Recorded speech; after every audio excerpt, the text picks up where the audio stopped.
The morning sun shone brightly over the tall glass building of Brightcore Industries, a company known across the country for its massive success. Inside, the office of Mr. Adrian Cole, the billionaire CEO, looked peaceful but powerful. The shelves behind him were filled with awards, framed newspaper articles, and photos of business meetings. Everything about Adrian's life seemed perfect, but his eyes often carried a quiet emptiness. Adrian had built everything from nothing. Years ago, he started as a poor young man with dreams that felt too big for his small town. He worked endlessly, made smart choices, and took bold risks. Now he was among the most powerful businessmen in the country, but money, success, and fame could never fill one missing piece in his heart, a memory from his past that he never talked about. That morning, Adrian was getting ready for a business trip to a nearby city. His assistant Clara handed him a file and said, "Sir, you have a meeting at the Grand Lake Hotel at noon. The contract is ready. You only need to sign it after lunch." Adrian nodded silently. He was used to tight schedules. After finishing some quick work, he took his private car and left for the hotel. The city looked busy as usual, cars rushing, people hurrying, and tall buildings reflecting the sunlight. But for Adrian, it was just another day of business. The Grand Lake Hotel was known for its calm beauty. It was built near a peaceful lake, surrounded by tall green trees. Inside, the restaurant smelled of freshly baked bread and coffee. Adrian entered quietly, followed by his assistant. They sat at a corner table near the window, where the sunlight danced on the glass of water placed before him. The waitress who came to serve him was a young woman named Lena. She looked around 24, wearing a simple uniform with her hair tied back neatly.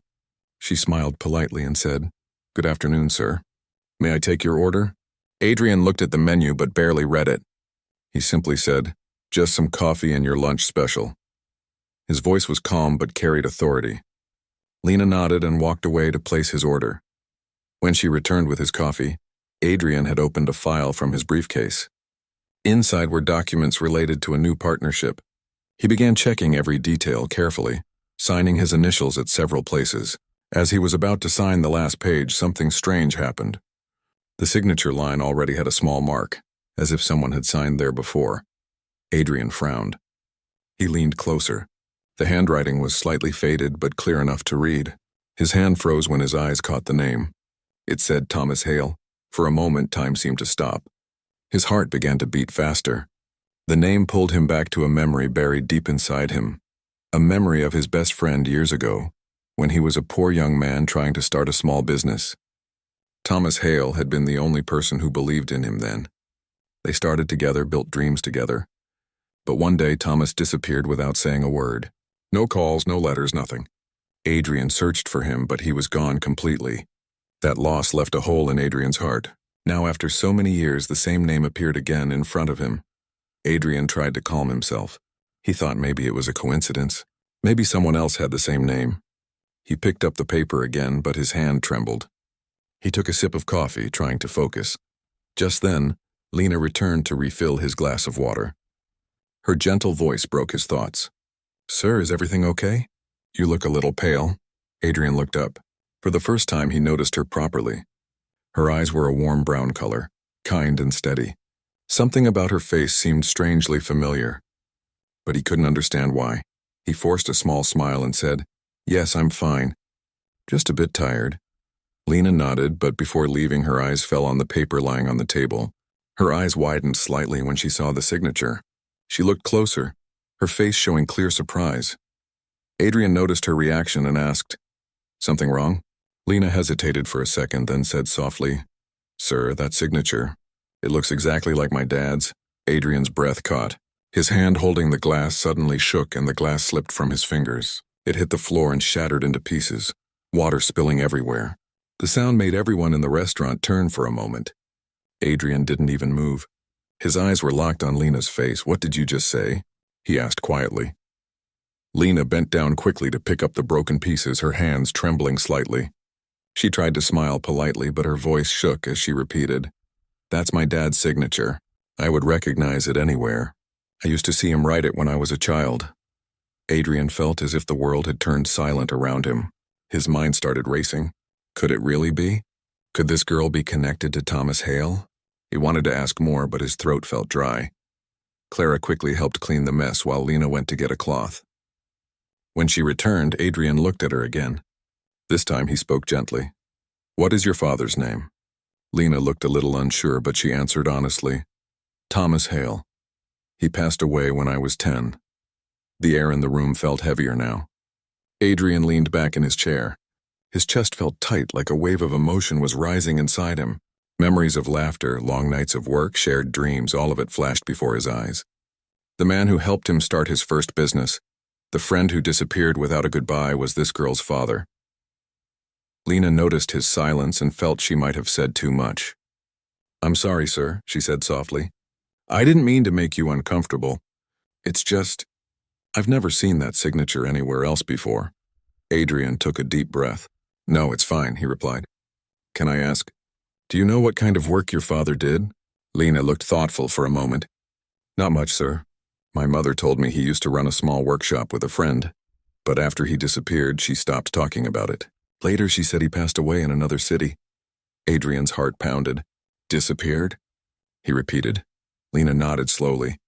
"Yes, one day he just didn't come home. My mother waited for months. Then one day she got a letter from a hospital saying he was gone. That's all I know." For a few moments, Adrian couldn't speak. He felt a deep ache inside him, one that had been silent for decades. Could it be true? Was Thomas dead all this time and he never knew? Why didn't anyone tell him? Lena quietly cleaned the table and asked, "Would you like me to bring another glass of water, sir?" Adrian nodded absent-mindedly. He was lost in thought. As she walked away, he looked again at the signature. The same smooth curve of the T, the same long tail at the end of the E. There was no doubt now. It was Thomas's handwriting. But how did it end up here in this contract after all these years? When Lena returned, Adrian looked at her again, this time more gently. "Lena, may I ask where you're from?" She smiled faintly. "A small town called Riverford, sir." "Hardly anyone knows it."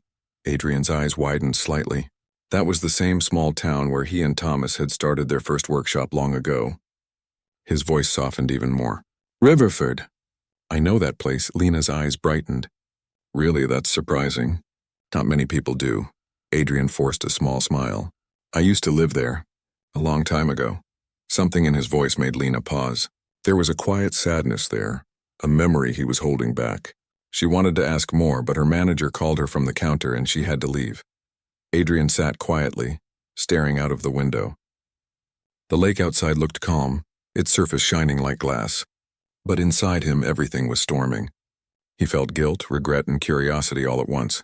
Could fate really bring Thomas's daughter to serve him coffee today? And what was that signature doing on the contract from his business partner? He opened the file again and read the fine print more carefully.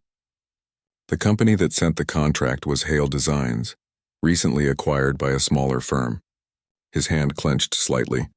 That name, Hale Designs, must have belonged to Thomas originally. Someone must have taken it after his death. Adrian knew he couldn't just walk away now. Something deep inside told him that this was not a coincidence. There was a reason he came to this hotel today, a reason he met Lena, and a reason that old signature appeared before him after all these years. As he closed the file, his mind was made up. He had to know the truth about what really happened to Thomas Hale. And somehow he felt this young waitress, Thomas's daughter, held the key. Outside, the sunlight was fading. The day that started like any other had just opened a door to the past that Adrian thought was gone forever. His hand still trembled slightly when he picked up the pen again, but this time it wasn't from fear. It was from something deeper, a mix of shock, sadness, and a hope he hadn't felt in years. He looked at the last page once more, at the signature that started it all. Then he whispered quietly to himself, "Thomas, after all these years, why did you leave?" And from across the restaurant, Lena turned her head for a moment, feeling something she couldn't explain, as if the past had just come alive again. The evening lights of the city began to glow as Adrian Cole sat quietly in his car outside the Grand Lake Hotel. The air was cool, and the soft sound of the nearby lake brushed against his ears. Yet his thoughts were far from calm. His mind kept returning to the name on that paper, and the young waitress who said it belonged to her father. Inside his briefcase, The contract lay neatly closed, but for Adrian, it had opened a door he never meant to touch again. The name Thomas Hale kept echoing in his head. Memories came flooding back. Two young men sharing dreams in a small workshop, planning a better future. He remembered the laughter, the long nights, and the promise they made that they would never give up on each other. But Thomas vanished one day, leaving nothing behind. Now, after all these years, his name appeared again, signed on a business document linked to Adrian's company. The thought made his heart heavy. Adrian turned to Clara, his assistant, who sat in the front seat beside the driver.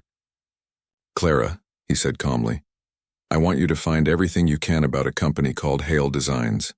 I want the history, the owners, and every record available." Clara looked a bit surprised. "Of course, sir. Do you suspect something?" Adrian's voice was low but firm. "Let's just say I think someone I once knew is connected to it." She nodded and began typing quickly on her tablet. Adrian leaned back in his seat and looked out of the window. The image of Lena's face kept appearing in his mind. Her gentle eyes, the honesty in her voice when she said that was her father's signature. There was something about her presence that reminded him of Thomas. By the time Adrian reached his mansion that night, he felt restless. The large house was silent except for the ticking of the hall clock. He sat by the fireplace with the file in his hand, his thoughts spinning. For a man known for control and focus, it was strange to feel so uncertain. He took a deep breath and whispered to himself, "If Thomas had a daughter and if she's here, then what really happened back then?" The next morning, Clara entered his office early with a folder in hand. "Sir, I found some information about Hale Designs." Adrian looked up from his desk. "Tell me." Clara opened the file and began reading. "Hale Designs was started about 25 years ago by a man named Thomas Hale. It began as a small furniture and design workshop in a town called Riverford. The company did well for a few years but suddenly stopped all operations around 15 years ago. Records show the owner went missing, and soon after the property was taken over by another business under a man named Patrick Lewis." Adrian's eyes narrowed slightly. "Patrick Lewis, who is he?" "According to the records, he was an investor who bought several small workshops and merged them into a new company called Lewis Craft. That's the same company that recently signed this contract with us." Adrian tapped the table slowly. "So Thomas's old company ended up under this Lewis man?" Clara nodded. "Yes, sir. Also, there's something else. The documents show that Thomas Hale's family never received any payment for the transfer of ownership. It looks like someone took advantage of the situation after he disappeared." Adrian's jaw tightened. He felt a spark of anger. That means someone stole his business when he was gone. Clara hesitated, then asked, "Sir, may I ask why you are so interested in this case?" Adrian looked out of the window for a moment before answering. "Because Thomas Hale was once my closest friend. We started a business together in Riverford. Then one day he vanished and I never found out what happened. Now it seems someone might have used his disappearance for their gain." Clara stayed silent, sensing the pain in his voice. After she left, Adrian opened the folder again and stared at the name Patrick Lewis. He decided to find out more. With a quick call, he arranged a private meeting with the man at his company the next day. That evening, he returned to the Grand Lake Hotel once again. He told himself it was to revisit the restaurant for the food, but deep down, he knew he wanted to see Lena. Something inside him wanted to know more about her father, from her own words. When he entered, the place was less crowded than before. The warm lights made the place look calm. Lena was behind the counter writing something in a notebook. When she saw Adrian, she looked a little surprised but quickly smiled politely. "Good evening, sir. Back again?" she asked. Adrian nodded. "Yes, the food was good yesterday. I thought I'd come again." Lena brought him a menu and he noticed the tiredness in her eyes. She worked long hours, but her smile never faded. He admired that quiet strength. After taking his order, she returned a few minutes later with coffee. Adrian looked up and asked, "Lena, may I ask you something personal?" She nodded. "Yes, sir. Do you have any of your father's old things? Like letters, papers, or pictures?" She seemed a bit confused. "Why do you ask, sir?" Adrian replied softly, "I think I might have known him a long time ago. Your father's name, his signature, it all feels very familiar to me." Lena looked surprised. "You knew my dad?" "Maybe," Adrian said carefully. "I'm not sure yet, but I'd like to know more about him if you don't mind." Lena looked thoughtful. "I don't have much, sir. My mother kept a small box with his old documents. She doesn't talk about him much, but maybe I can ask her. Adrian nodded kindly. If it's not too much trouble, I'd appreciate that. For a moment, Lena hesitated, then said, "You seem really serious about this. Did something happen between you and my dad?" Adrian sighed softly. "He was my friend. We started a business together many years ago. Then one day he disappeared. I looked for him but never found him. Hearing his name from you, it brought back many memories." Lena's eyes softened. "That's sad. My mom always said my dad was a kind man who loved his work, but something changed before he disappeared. She said someone betrayed him and he lost everything." Adrian's chest tightened. He looked at her quietly, trying to control his emotions. "Your mother said that?" "Yes," Lena replied. "But she never told me who it was. She said some people in business can't be trusted." After that, she stopped talking about it. Adrian felt a deep sting in his heart. He knew Thomas had never told his family what happened between them. But had Thomas thought Adrian betrayed him? The thought filled him with guilt. After dinner, Lena thanked him politely and left to serve another table. Adrian sat alone for a while, staring at the reflection of the lights on his coffee. He had more questions than answers now. The next day, Adrian arrived at the office of Lewis Craft. Patrick Lewis, the owner, greeted him with a firm handshake. He was a tall man with sharp eyes and a smooth smile. "Mr. Cole, it's an honor to meet you. I've admired your business for years." Adrian smiled politely. "Thank you. I wanted to talk about the Hale Designs acquisition. I recently found out that it was part of your company's foundation." Patrick leaned back in his chair. Yes, that was one of my earliest deals. The owner had gone missing, so I bought the rights through local authorities. It was completely legal." Adrian studied his face. "And the family received compensation?" Patrick shrugged slightly. "As far as I remember, there was no one to claim it. The man's wife never came forward." Adrian's expression didn't change, but inside he was angry. He knew Thomas's family had been alive. Someone had hidden that fact to take advantage of them. When he returned to his car, he made another decision. He told Clara, "Find the hospital records for Thomas Hale from 15 years ago, and check if Patrick Lewis had any connection there." Clara nodded quickly. "I'll get on it, sir." That night, Adrian received a message from Lena. It said, "Sir, I talked to my mother. She said I can show you the box tomorrow after my shift." Adrian replied, "Thank you. I'll come by after work." The next evening, he returned to the hotel again. Lena met him outside after closing.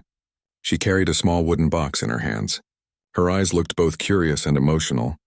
"This is all we have," she said softly. "Old letters, photos, and a few papers." Adrian took the box carefully, almost afraid to open it. Inside, he found pictures of Thomas smiling beside a workshop. In one photo, he saw himself standing next to him, both of them younger, full of dreams. The sight made his eyes sting. Lena looked at the picture. "That's you, isn't it?" she asked quietly. Adrian nodded. "Yes, that was the day we opened our workshop. We called it Hale & Cole Designs." Lena's eyes widened. "You were my father's business partner." Adrian sighed.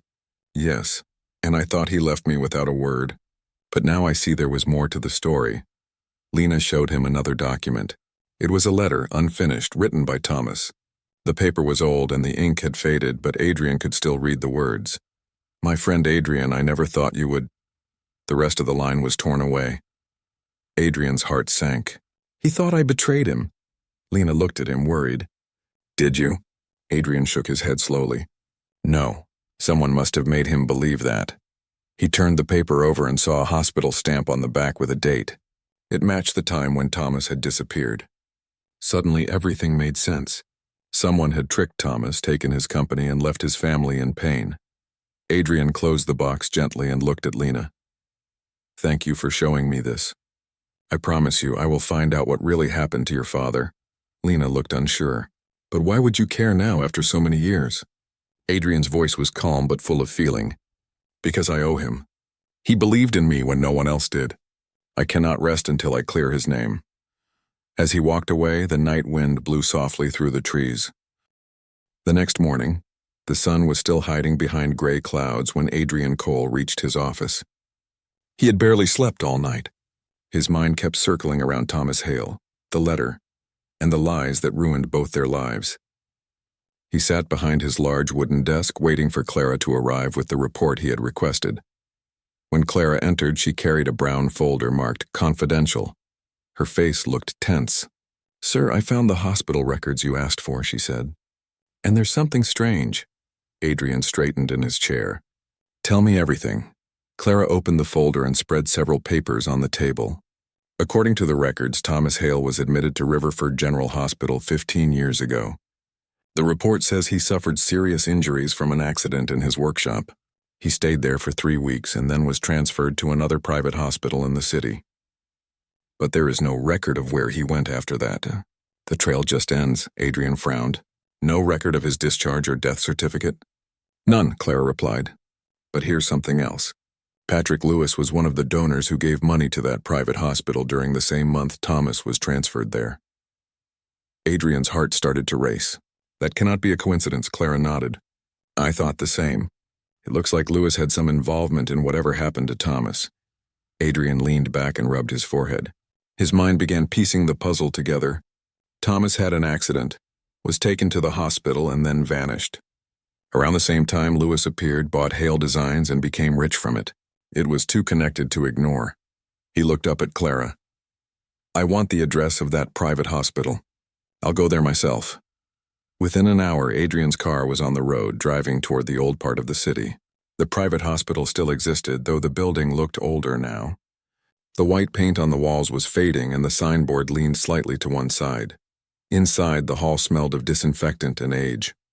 Adrian went to the reception desk and showed his business card. I need to see your old patient files. The name is Thomas Hale. He was admitted about 15 years ago. The receptionist, a middle-aged woman with glasses, looked hesitant. That's a long time ago, sir. Most of our old files are kept in storage. Adrian's tone was calm but firm. Please check. It's important. After a few minutes, she returned with a dusty box. She opened it carefully and searched through a pile of old papers until she pulled out one labeled Hale Thomas. She handed it to him. This is all we have. Adrian opened the file and began reading. The first page listed basic information. The second page contained a medical report, but what caught his attention was the doctor's note at the bottom. It said, transferred by order of benefactor Patrick Lewis for special care. Adrian's eyes narrowed. Benefactor? He murmured. The receptionist leaned forward. Yes, back then a businessman named Patrick Lewis often paid for poor patients. He claimed he was helping them, but some people said he took advantage of their situations. Adrian looked up sharply. What do you mean? The woman hesitated. There were rumors that he took over the properties of patients who never returned. But no one could prove anything. Adrian closed the file slowly. Thank you, he said, leaving a donation for the hospital before walking out. Outside, the sky was cloudy, and a light wind blew across the street.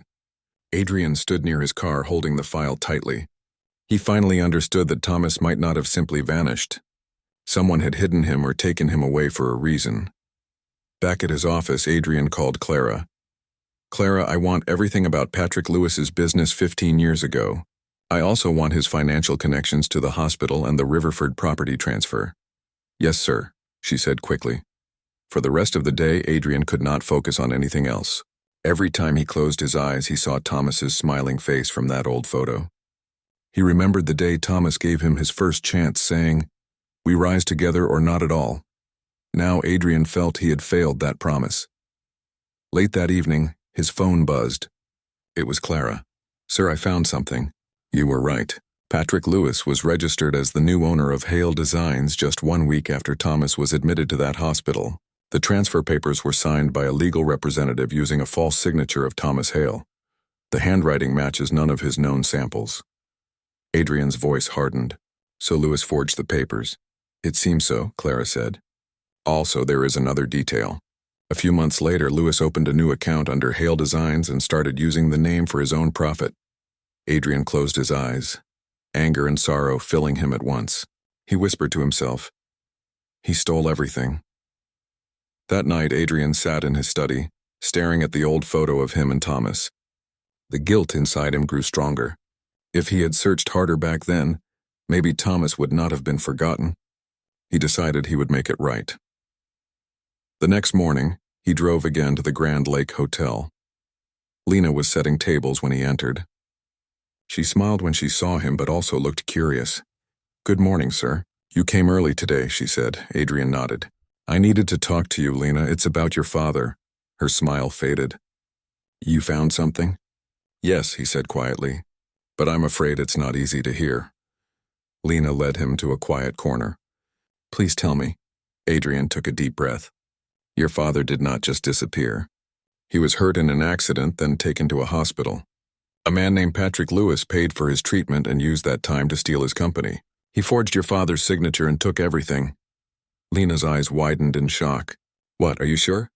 Adrian nodded. I saw the hospital files myself.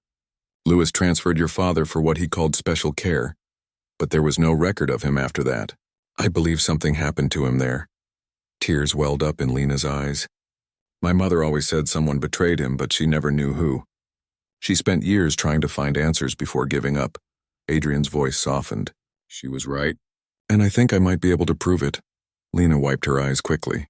If what you say is true, that means Lewis destroyed my father's life. Adrian nodded firmly. Yes, and I will not let that go unpunished. I owe your father more than I can ever repay. Lena looked at him with deep emotion. You really mean that, don't you? I do, he said. Thomas Hale was like a brother to me. He helped me when I had nothing. I cannot rest until I find out what happened to him. For the first time, Lena smiled faintly through her tears. Thank you, sir. My mother will want to meet you. She will be happy to know someone still remembers him. Adrian agreed to visit her home that evening. When he arrived, Lena's mother, Martha Hale, welcomed him politely, but with suspicion. She was a quiet woman with gentle eyes that had seen much pain. The small house was simple but clean, with old photographs hanging on the wall. Adrian introduced himself respectfully. Mrs. Hale, I was Thomas's business partner years ago. I just recently learned that he was your husband. Her eyes widened slightly. You are Adrian Cole? Yes, he said softly. She sat down slowly. Thomas spoke about you before he disappeared. He said you were like family to him. I always wondered why you never came looking for us. Adrian looked down. I did search, but I was told he left the town. I never knew about the accident or the hospital. I only found out now that someone lied and took his company. Martha sighed deeply. I always suspected that man, Patrick Lewis. He came to see me once, pretending to offer help, but he asked strange questions about Thomas's papers. I sent him away, Adrian nodded. That confirms it. Lewis planned this carefully. He took advantage of the situation and erased every trace of your husband. Martha's eyes filled with tears. I always prayed someone would uncover the truth. My husband was a good man. He didn't deserve what happened. Adrian's voice was gentle. I promise you, Mrs. Hale, I will bring the truth to light. Thomas deserves justice. Martha reached out and touched his hand. Thank you, Mr. Cole. You have no idea what this means to us. After leaving their home, Adrian sat in his car for a long time. His heart felt both heavy and determined. He finally had pieces of the truth, but not the whole story. There was still one missing answer. What really happened to Thomas after that hospital transfer? He called Clara and said, We need to find if Thomas was ever moved to another facility or under a different name. There must be a hidden record somewhere. Clara replied, I'll start right away, sir. That night, Adrian received an email from a retired nurse who had worked at the private hospital. Clara had managed to contact her. The message said, I remember a man named Thomas Hale. He was moved to a private ward by Patrick Lewis. After a few days, he was gone. No one knew where. The room was cleared and the file was removed. Some of us believed he was taken to another place against his will. Adrian read the message several times. It felt like a punch to his chest. Someone had taken his friend away, hidden him, and destroyed his life for money. He looked out of the window at the dark night sky and said quietly, Thomas, I will find the truth. I owe you that much. The next morning, Adrian ordered his legal team to prepare an investigation into Patrick Lewis and his companies. But before he could take the first step, something unexpected happened. Clara rushed into his office holding her phone. Sir, you need to see this. Adrian looked at her phone screen. It showed a news report. The headline read, Businessman Patrick Lewis found dead in his office. Cause unknown. The night after the charity event, the air in the city felt heavy. Armand sat in his office staring at the city lights outside the tall glass windows. The noise of the world outside couldn't reach him. Inside his heart there was silence mixed with fear. The signature that Mina recognized still burned in his mind. He could not sleep. Every time he closed his eyes, he saw her father's face in his memory. A man from his past whom he had not thought about for years. Mina, on the other hand, went home that evening with her thoughts spinning. She kept asking herself why the CEO's hand had shaken when he saw the signature. She could feel that something was not normal. There was a link between Armand and her late father, but she could not understand what it was. Her mother had never spoken much about her father's business years, only that he had worked for a big company before his sudden death. That night, Mina took out an old wooden box from under her bed. Inside it were letters, a few photos, and some papers belonging to her father. She carefully opened one of the envelopes. It was an old letter written to her father by someone who signed only with the initials AR. Her hands trembled. Could that be Armand? She whispered his name under her breath and felt her heart beat faster. The next morning she decided to find answers. She reached the restaurant early and waited for Armand to come for his usual coffee.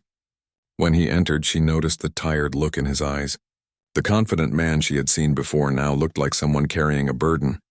"Sir," she said softly as she placed the coffee on his table, "I want to ask something about my father." Armand froze for a moment but then nodded. "Go ahead," he said, trying to sound calm. "My father's name was Rafiq. He worked for a company many years ago. My mother told me it was an import business, but she never said much. I found letters from someone with the initials AR. Did you know him?" The question hit Armand like a storm. His hand stopped halfway from lifting the cup.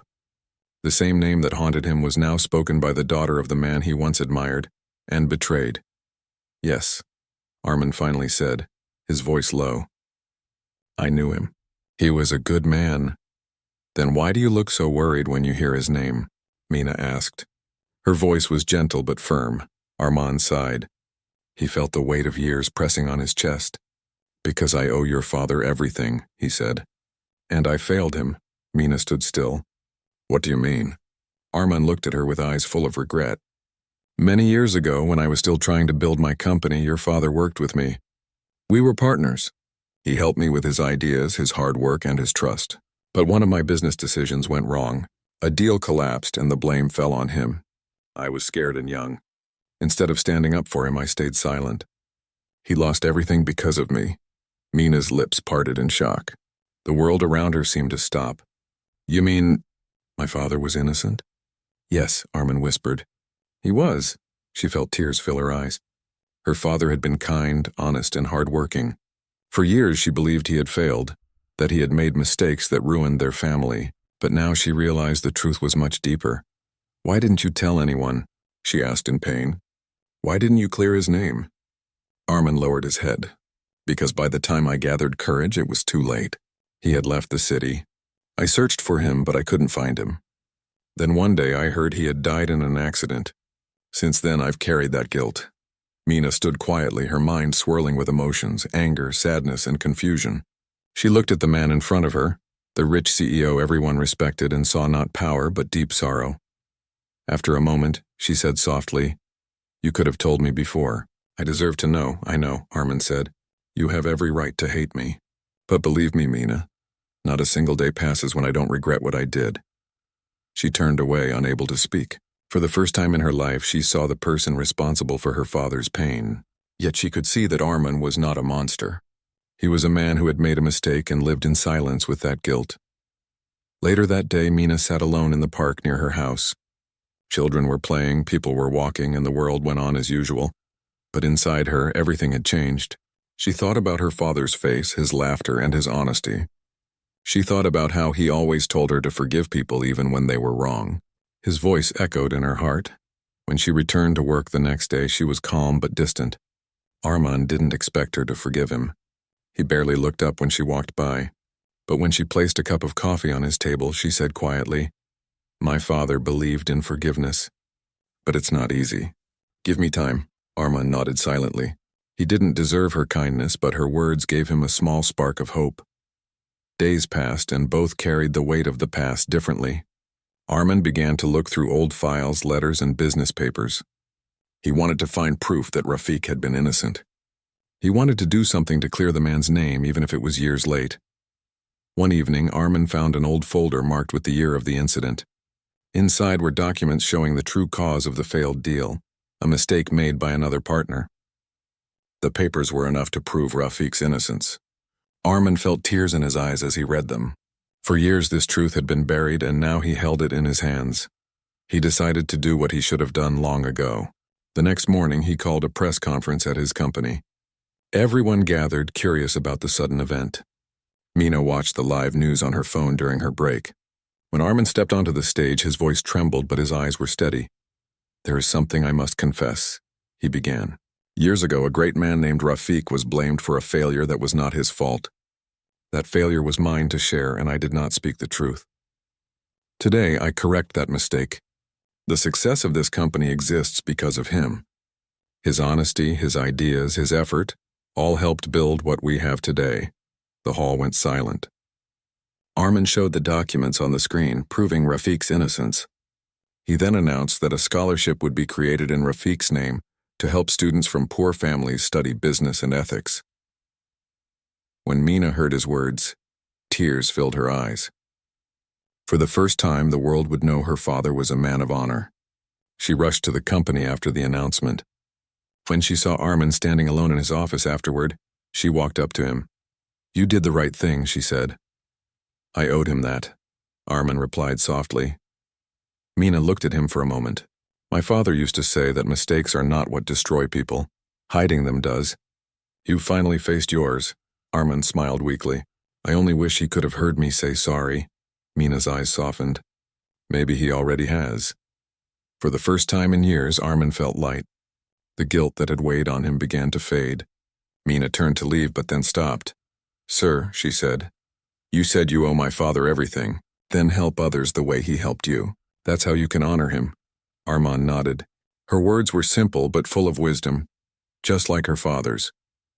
As she left the office, the evening sun shone through the window, lighting up the room. Armin stood there watching the city again, but this time the lights outside did not feel cold. They felt warm, like forgiveness.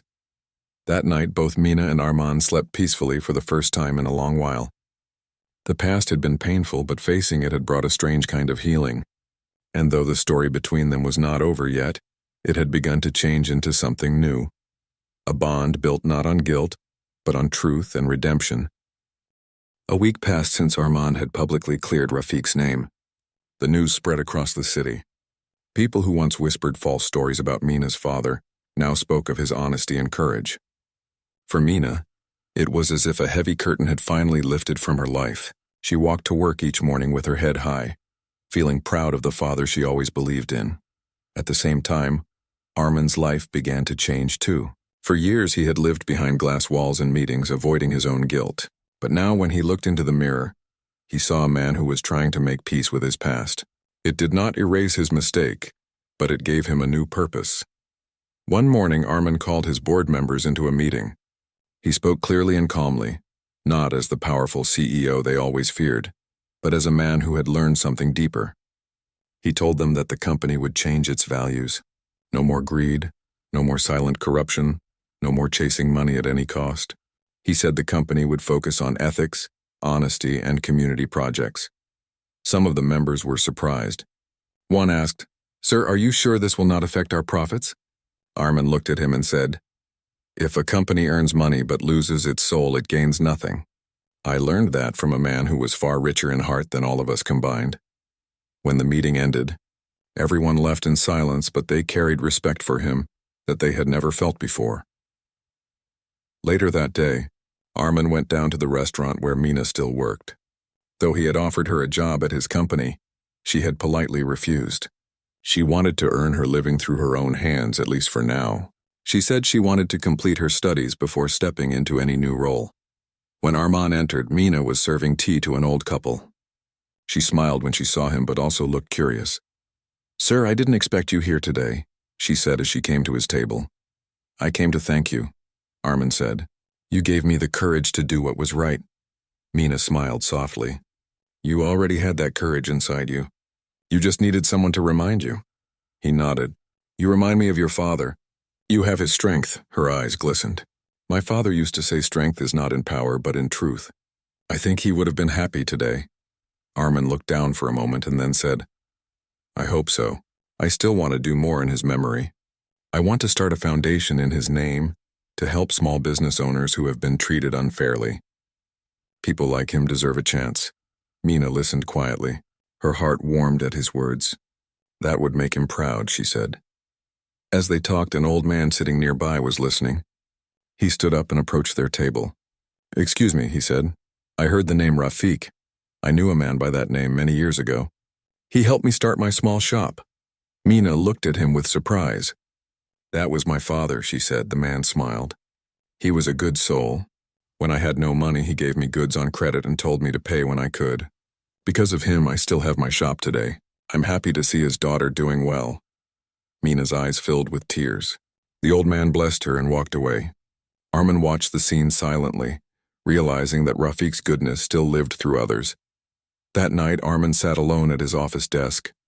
He looked at the framed photo of Rafiq that Mina had given him earlier that day. He whispered, I hope you can forgive me, old friend. I will make sure your name lives on. Over the next few months, the Rafiq Foundation was officially launched. It helped young people start small businesses, gave training to underprivileged workers, and supported fair trade programs. Mina attended the opening ceremony as a guest of honor. She gave a short speech about her father, speaking with grace and warmth. My father believed in helping people without expecting anything in return, she said. He taught me that one act of kindness can build many futures. Today I see that his spirit continues through this foundation. The crowd applauded. Armin stood nearby, his eyes filled with pride and gratitude. For the first time, he felt that his success meant something real. After the event, Mina walked with Armin in the garden behind the hall. The evening breeze carried the smell of flowers, and the sky was painted with soft orange light. Sir, Mina said, I've been thinking. I want to study business, not just to earn money, but to help people the way my father did. I want to understand how to make companies fair and kind. Armin smiled. Then you must join our scholarship program. It was made for people like you, she laughed lightly. Wouldn't that look like favoritism? It would look like justice, he said gently. Your father was the reason this company exists. You are simply continuing what he started. Mina thought for a moment and nodded. All right, I'll apply. But I'll still work part-time here until I earn it. Armin admired her honesty. She reminded him of the younger version of himself before ambition had clouded his judgment. As weeks turned into months, Mina began her studies under the scholarship. She visited Armin's office often for guidance. Their relationship became one of mutual respect, a bridge between two generations joined by the memory of a good man. One afternoon, as they were reviewing a charity proposal, Armin received a letter. It was from Rafiq's wife, Mina's mother. She had written to thank him for restoring her husband's honor. Her words were simple yet powerful. She said, My husband always believed that one day the truth would come out. You gave him peace even after he was gone. May you always stay true to that promise. Armin read the letter aloud and Mina's eyes filled with tears. She said quietly, I think he has forgiven you. Armin folded the letter carefully. Then I will never forget this lesson, he said. No success is worth anything if it comes from someone else's loss. Time continued to pass. The company changed for the better, and the Rafiq Foundation grew strong. People began to admire Armin not just for his wealth but for his honesty and humility. His story became an example of how even the most powerful can make mistakes, but also how they can rise by facing them. One rainy afternoon, Armin visited the small graveyard where Rafiq was buried. The rain had softened the earth and small flowers grew near the stone. Armin stood quietly holding an umbrella. He placed a small plaque beside the grave. It read, In memory of Rafiq, a man whose honesty built more than business. He built hearts. Armin stood there for a long time, letting the rain wash over his shoes. He felt no shame now, only peace. He whispered, You were right, my friend. Truth always finds its way. When he turned around, Mina was standing nearby holding another umbrella. She had followed him silently. She walked to the grave and placed a small white flower on it. He would have liked this, she said softly. Armin nodded. He was the best of us. They stood there in silence, two lives tied by fate, forgiveness, and the legacy of a man who had taught them both the meaning of honesty. As they walked back to the car, Mina said, Sir, can I ask you something? Of course. What made you decide to finally tell the truth after all these years? Armand looked ahead. Because when you said that the signature on that paper was your father's, something inside me broke. It felt like he was standing right there, asking me to face what I had hidden. I couldn't lie anymore. Mina nodded slowly. Maybe that was his way of reaching you. Maybe, Armand said with a faint smile. Or maybe it was his daughter's courage that did it. When they reached the car, Mina looked up at the sky. The rain had stopped and sunlight broke through the clouds, forming a small rainbow. She smiled and said, "My mother always says that after the rain comes peace. Maybe that's true." Armand looked at the rainbow too and said, "Yes, it is, and sometimes peace begins with forgiveness." They both got into the car and drove back in silence, each lost in thought. The road stretched ahead, shining under the fading sunlight. It felt like a new beginning, not just for them, but for everyone touched by Rafiq's story.